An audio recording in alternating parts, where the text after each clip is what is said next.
Ayan, nandito tayo ngayon sa may Buendia. Bumili ko tayo ng regulator. Papalitan natin ng regulator yung ating Bajaj Sway. Model 2019. Dahil hindi na nagcha-charge.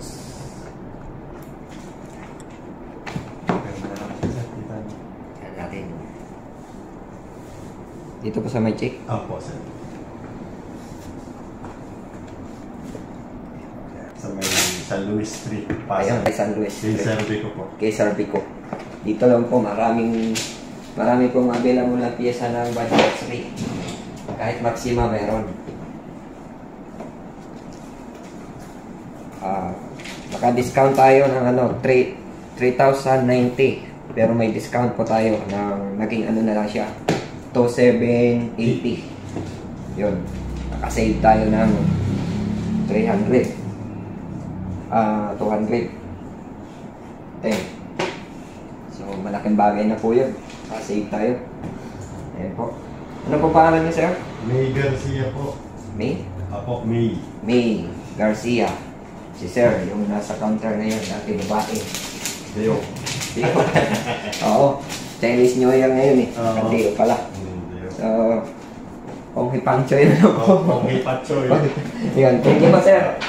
Ayan. Napakaraming pyesa, guys. Yan yung regulator. Huwag may mekaniko rin kaya?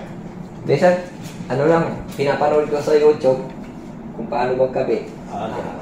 Kaya-kaya naman. Oh.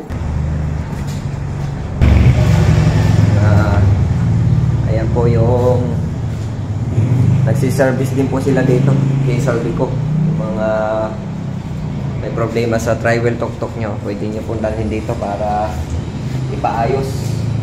So, nandito na rin yung yung mga pyesa.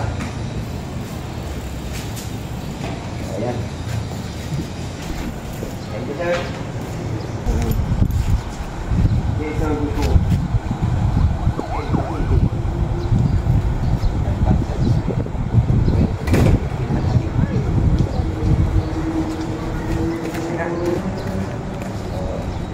Bye guys, nagustuhan niyo yung aking